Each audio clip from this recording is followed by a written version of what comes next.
यो चाहिँ आगो निभेपछि अनि श्रीस्थानमा जला ल्याएर मात्रै भात बाल्नुपर्छ। श्रीस्थान जानुपर्ने दैलेखबाट लिएर आउनुपर्छ श्रीस्थान गएर ल्याउनुपर्छ। आगो चाहिँ श्रीस्थानमा बलेको आगो श्रीस्थानमा आगो ल्याएर यो विधि व्यवहार पूजा गरिसकेपछि मात्रै भित्र चाहिँ प्रवेश गराउनु पाइयो। प्रवेश भित्र गर्नु पाइयो। पुजारीहरू चाहिँ यसो हुन्छ, यहाँ चाहिँ भैरवनाथमा त गिरिपुरी भारती हुन्छ, चन्दानमा पनि कान्छीरेकै पुजारी हुनुपर्थ्यो। अहिले ब्राह्मण छन्, त्यो साधु सन्त पनि नपाइने।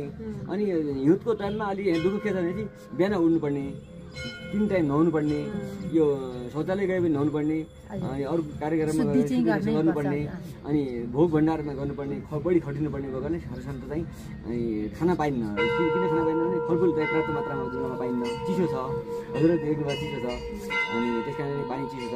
अरू त आगो बाले त हुन्छ, तातो पानी छ,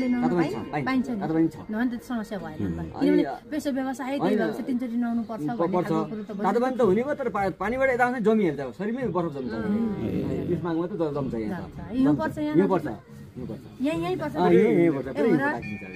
यो पर्छ बरफले पनि जम्छ, त्यस कारणले चाहिँ अलिक गाह्रो छ। त्यस कारणले गाह्रो भएको कारणले जोगिएर आउन अहिले ब्राह्मणबाट तयार भइरहेको छ। उहाँ त नाजी हुनुहुन्छ यहाँ त।